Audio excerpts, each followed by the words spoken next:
Thank you, Reda. Congratulations for launching the series. I want to begin with a personal question. I know that you've been here now for quite some time in Dubai. Do you remember that time when actually you were thinking to yourself, this place feels like home? There is not a single moment or a dramatic moment when this happened, but definitely there was a day where I started to realize that this country, I'm no longer an observer. I'm actually part of the rhythm. We all come here, we all have come here to build a career, a home, a company, a future. But the progress that this country has offered us has definitely shaped who we are. Me personally has shaped my leadership and the way I look at things. Dubai, I would say, and the UAE have been part of my last 25 years. I have seen my kids were growing here, and I've seen that my businesses or my career has evolved quite significantly. So all of that, when you really think about it, and you think about the last 25 years, you really understand that we have gone through so much progress, so much evolution, and this, I would say, drive us to keep pushing forward. You're leading an incredible brand. And from that brand comes probably one of the most iconic vehicles, which is the Nissan Patrol. I remember at times the Nissan Patrol was more powerful than the actual Nissan brand. When did you realize that you have this cultural icon on your hands? Look, Nissan as a brand and the Middle East go back more than 70 years. So there's definitely quite a strong bond between Nissan as a brand and the UAE. And we feel that this brand has definitely been part of the fabric of the growth of the city and the country. Now, Patrol is quite an interesting, I would say, position to be in. Patrol has become more than a car. It's an icon, it's a culture. And when I started working for Nissan, meeting with customers, talking to partners, talking to the media, I quickly understood what Patrol represented in the scheme of things. This car has been going from one generation to another. People have learned to drive in this car, and people have been trusting this car, whether for family gathering, for off-road adventure, for on-road driving. And as I said, for us, it's quite a heavy weight to be able to keep that legacy going. So we take it very seriously, and we are really proud of Patrol's position and the trust that customers are giving us, but more importantly, how it reflects on the Nissan brand in general. So yeah, as I said, it's very honorable to be in such a great position, but also it gives us a lot of responsibility to ensure that we keep driving that momentum. And one last point I want to highlight to you is that, and some people probably do not know that, Patrol as a car is very well built from the region to the region. We spent a lot of time in the region working on the design, on the capabilities, and then there's no, definitely, it was a very natural way that the global launch for the new Patrol took place in Abu Dhabi, in this country, I would say, as just a token of respect for, I would say, the love of Patrol from the region. Hey, there's no shortage of love for the Nissan Patrol. I remember, I think, last year, there's this famous video when the storm was there, and the only car that could sort of like survive the storm was the Nissan Patrol, and we were all sharing it. So it's like you're right. It's an icon. You talked about how special the UAE market is for Nissan and for Patrol. What's the thing that the UAE market has given the Nissan brand that perhaps no other market has done for you? Look, as I said, our presence in the Middle East goes back to more than 70 years. We have been the first OEM to set up, or the Japanese OEM, to set up a regional office back in 1994, and we chose UAE as our home. And I have to say, the diversity today that this country that has really brought forward and the progress has definitely helped us to really shape this organization. For us today also, we mirror that diversity by having more than 200 employees with 40 nationalities. So that spirit of bringing people together creates innovation, creates progress, and give us really the drive, I would say, to further strengthen our brand and make sure that we keep ourselves positioned as number one. And I would say we learn a lot from the vision of the leadership of this country on that hard work, commitment, trust, which is something that is a core part of our DNA, can really keep our brand grow and be more loved and trusted by our customers. So the UAE really sort of helped Nissan in creating a platform, so it sort of it was well situated, and Nissan took that opportunity, being, I think, one of the first movers to invest in regional headquarters in Jamal Ali. So that's been great. I want to move on a little bit about the crisis. Do you remember what was the first operational decision that you as a leader took the moment you heard about what's going on? Look, we have learned from previous crises that the first priority that you have to really look at and take is your people, your own people. And this for us was very important, that we address that from the first day, the well-being of our people, the safety, but also similar to that with our dealer partners. So we've made sure that in the times of crisis, it's important that you have a strong communication, quite a clear communication, and making sure that people understand that we are all here together to go through this crisis. But then if we move to the operational side, it was also important, it's no secret that when the crisis started, we have, I would say, a large amount of vehicles that were on their way to the countries. And this was the first thing that we had to deal with. And it's important also that in moments like this, is that you take quick decisions, you move first, you put the challenge at hand, and then you have to take some decisive actions to ensure continuity of the business. For us, on one side, taking care of people was number one priority, but making sure that business continuity is important. And then you start looking at also what else matters. Taking care of our customers is also a top priority for us to ensure that we are still open, ready to, I would say, support customers at all levels of operations, and making sure that also we continue to supply parts, we continue to service customers and honor our commitments.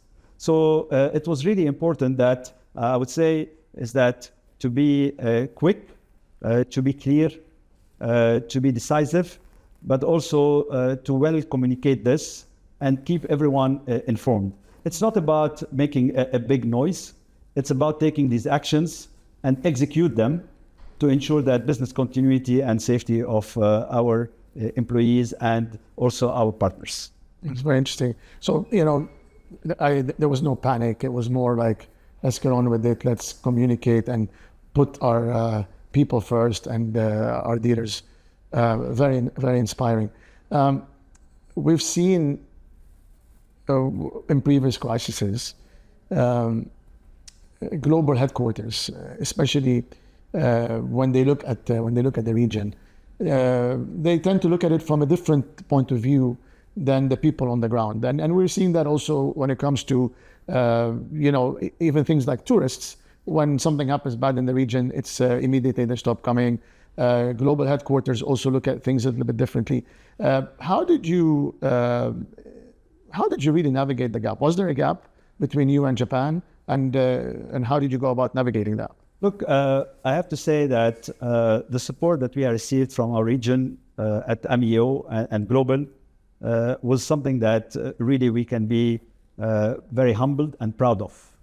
It was very quick, I would say limitless, and open to all suggestions. Similar to us, for them, their number one priority was our safety and the safety of our partners. So this was very well communicated. We have clearly articulated what are the actions and the steps we are taking, but also they were prepared to really listen to what the Gamba, what we call the Gamba, is needing, whether on the logistics sides, and they have supported us with also decisive actions on how to reroute some shipments, but to ensure that these vehicles will end up at the ports of discharge. This is number one. Two is that we have taken certain steps to adjust production as needed. But I would say more than ever is to keep the communication channels quite open. The Middle East is considered a very core region for Nissan globally. We are high value markets, high value region, I would say. And again, it's very important that we keep ourselves, I would say, quite clear about that, because also the 70 years of history is here to stay. And we have been very clear from our side is that Nissan, we have been here 70 years. We have gone through the ups and downs, and we are here to stay for the next 100 years. So with that, we don't look at only short-term impact. Yes, there is an impact on the business, but for us, this is not, I would say, the priority. For us is we need to keep driving the business, and we are quite confident that the crisis will end, and then we will come stronger than ever. I want to pick up on one word. What's Gamba? The Gamba basically is the fact that you go to the markets, you are on the ground at the showrooms, you understand really the ground reality, and this is quite interesting because the best market insights, the best feedback you get is really when you do these visits. Yeah. When you speak to customers, when you speak to the frontliners from our partners, is you really understand what is happening, what we need to do better, and if we have to adjust any of the actions, that really gives us a true analysis or a true insights of what is happening. You mentioned being on the ground and getting the information firsthand. And if you actually look at the showroom that we're in, you see the people coming in and out. Service centers are still, the service people are there. People are coming in and out of your parts and garages, etc. And you can see the people are still at it. What have you done to take care of these people? Look, I would say we've learned a lot also from the leadership of this country. One thing is really important is resilience and control. And when we talk control, we're not talking about restrictions of what has been going out. It's more about, I would say, control of a situation with clarity, with a clear messaging, with giving a safe environment and giving assurances that we are still safe. And there is no doubt that all of us who have stayed here throughout the crisis have had this feeling of safety, and I would say, of having, to a certain extent, a very normal life. And this is the way we wanted to project our position as a brand.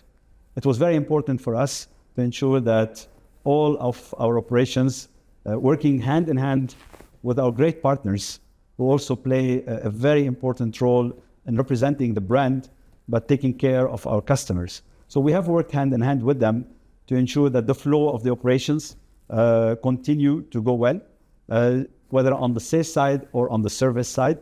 We continued, I would say, making our marketing promotions. We continued to make sure that if we have to do certain trainings, if we have to make sure that We work on certain launches. So we are making sure that the business continue as always. And this is something that we've started to do back during the pandemic, is that we have also evolved our relationship with our customers through all our digital platforms by having what we call shop at home. So customers also have the convenience, if needed, is to get their cars picked up and dropped for service, home test drive, home delivery.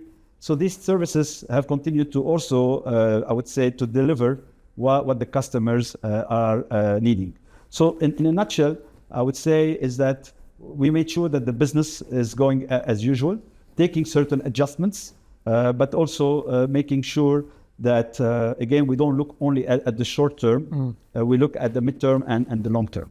You know, what's impressive is it just seems like you've always had this sort of long-term orientation for the region, for the business. And because of this long-term orientation, and because of, if you want, the trust that has been built with your partners and with your customers, you almost just continue business as usual, because you're looking at this from a long-term point of view. Exactly. So I didn't really pick up anything that you did specifically for this crisis. Just being there, being attentive has just kind of been the way you've been operated, and you've doubled down on that in the crisis. Would you agree with that? Or? Yeah, I would say, look, the vision, the long-term strategy has not changed. Commitment to the region remains strongly. New launches will continue to come. And we are very excited of some of the new launches that will even happen, I would say, in the coming months. So that has not changed. What we have adjusted is, I would say, the tactics. Yeah. Taking into account that today we have a logistic crisis that we have to deal with. We have to make, I would say, some adjustments to the near future production. But beyond that, I would say we want to continue to build this region. We want to continue to build to bring the latest innovation, and we want to continue to expand our services and basically our offering to the customers. This will remain, and I have to say also it's important to highlight that in the last few months I've also been having certain discussions with some government officials. And that has given us more than ever the reassurances that we are very much aligned and in line with the vision and the leadership of this country and the way they perceive the future and also the way they really want to overcome that crisis. So we're very much confident. This is the message that I have relayed back to my company. And as I said, it's very important that we manage the short term, but we keep the long-term visibility. You talked about earlier, you mentioned a few times the word resilience. Resilience of your people, resilience of the leadership. Is this a theme? Are you sensing resilience in times of crisis? Is this something that you're sensing from the country now? Yeah, definitely. We as I said, we have seen resilience at various levels. First, in the way we have felt safe and taking definitely all the precautions that are needed. Two is about what are the next steps that we will take, I would say, to overcome the crisis. But also, when we talk about resilience, is that resilience is not only for the specific moment. Resilience is a process, is a journey. And this is what we have learned. And we have learned it from previous crises. The pandemic we've gone through is a major crisis that has also affected this country. But also we were able to really overcome it. And I would say we've had amazing results post the pandemic.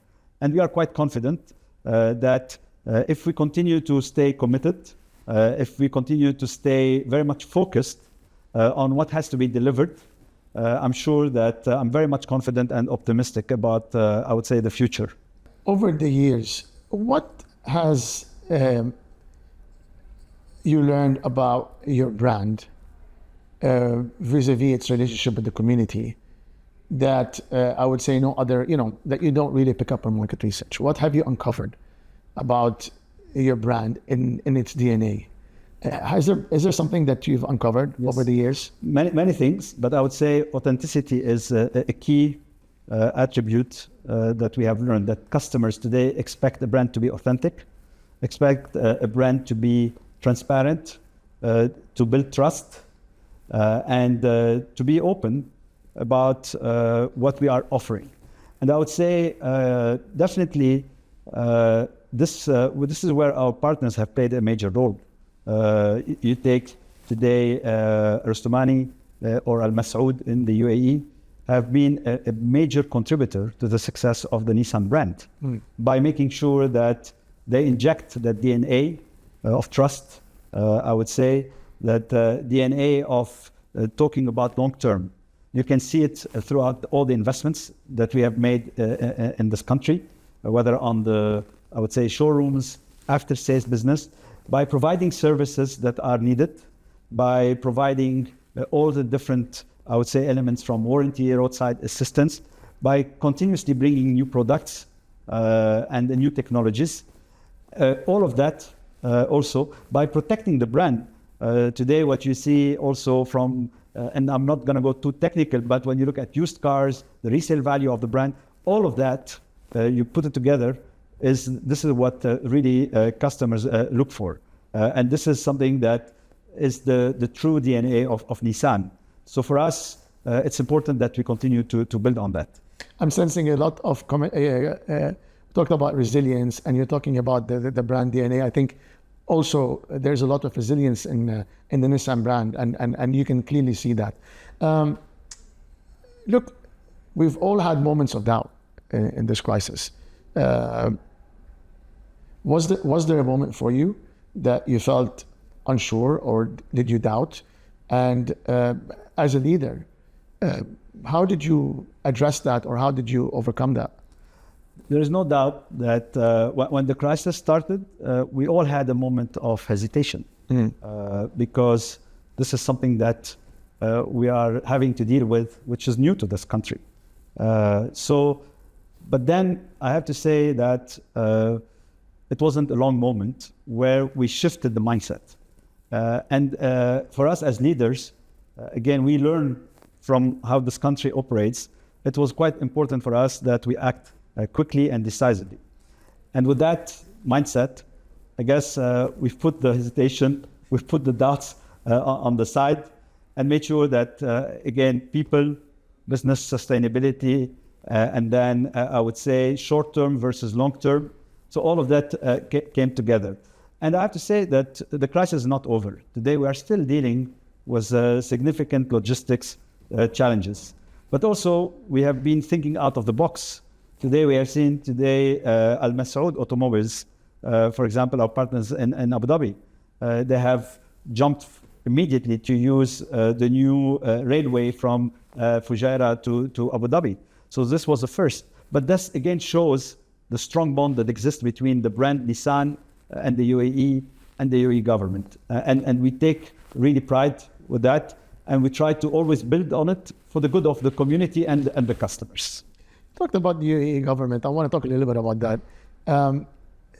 If you had to, was there one thing that the UAE government showed us or showed the world that you weren't expecting during this crisis?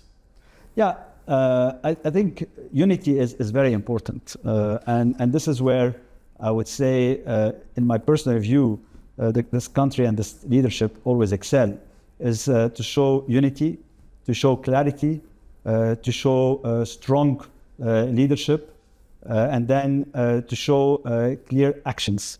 Look, not that anybody would wish another crisis, but life has taught us that these things come, and they come, I guess, when you least expect them. What have you learned about this crisis, or what has been your learnings about this crisis that, if faced again with another crisis, would you do anything differently, or you kind of are happy with the way you guys? I would say the principle will not change. And I tell you that because we've done that in the previous crisis, is always it's important that you take care of the people around you. Even on a personal level, you have to take care of your family. But now talking about the business, so it's important that you take care of the people that are working with you, your dealer partners. It's very important that you take care of them, you understand their challenges, and you have quite an open communication with them. Second, I would say, is that being quick and decisive is important. What we have learned that waiting will not help.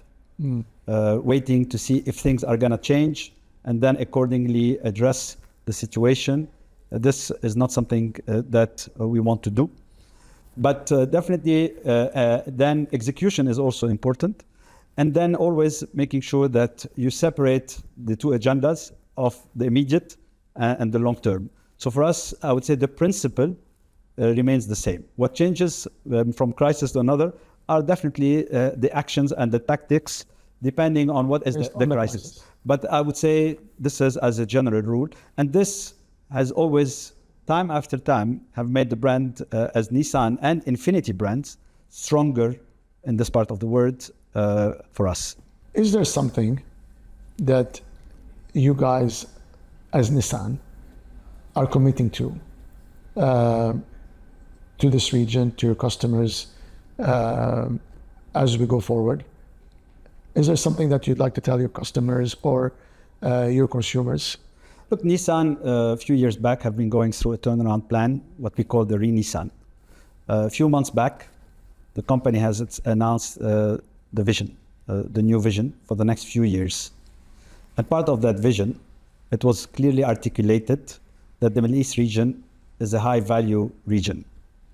And that with that, definitely will open more resources than ever. As I said, we have 70 years of history. We have been present. We have grown. We have grown from, I would say, market expansion, from product lineup, many great launches, many new technologies, great products, services have been launched in this region to the world. And our commitment is that working hand in hand with our dealer partners, which plays, again, they play a very important role in the process. We want to continue to ensure that Nissan as a brand is continue to be the most trusted brand. So with that said, is more than ever, we are committed to bring new products, new services, and stand by our brand, work with the governments across the region and specifically in the UAE to build on their vision and continue to be part of their growth. And also, I would say it's very important that, we employ many people in this region. And this is something that also it's important for us to build on that. I want to end with a personal question. When I was introducing you, I was talking about the markets. So you are the responsible for Middle East, for Saudi Arabia, for CIS, and recently for India. You're doing a lot of traveling. You're a father for two, and all the time you're being put under pressure. What advice do you have for people who are just starting out their career? How can, if you could talk to them and advise them, if they aspire to be somebody like you, what would that advice be to them? Look, throughout my career, the learnings, I was fortunate to have great mentors throughout my career. But also, for me, I've always treated every job I'm in as if I'm the CEO of that job. And I put all the commitment, I put all the passion. I always try to inject entrepreneurship mindset into the corporate world. And I don't always think about what is the next step. I want to make sure we excel in the current job. And then I would say you will be able to grow throughout your career. The other point is that when you are in a leadership position, the mindset a bit shifts. Today, yes, we have a big region to manage. Definitely, I have a great endorsement from my global leadership who believe in this region and are giving me the tools and the empowerment to drive that region. But more importantly, I have a great team. I have a team that I trust, that I also empower, and I make sure that drive the day-to-day business, and they take the right decisions for our customers, for our partners, but also for our suppliers. And through that, I would say you will definitely face many challenges as we are facing today. But if you look at always a long term, you would see that things can progress in the right direction. So that for me was learning, and this is what I try to implement as I move forward every day. Thank you. I think I'm going to quote you. Be the CEO of your job. I think that's great advice. Thank you, Thierry, for your time. Thank you for being on Built to Last. Thank you. Thank you, Reda. It was such an inspiring conversation. I personally learned a lot. And I want to thank the audience for your attention. I hope you enjoyed this episode. And this has Built to Last. See you on our next episode.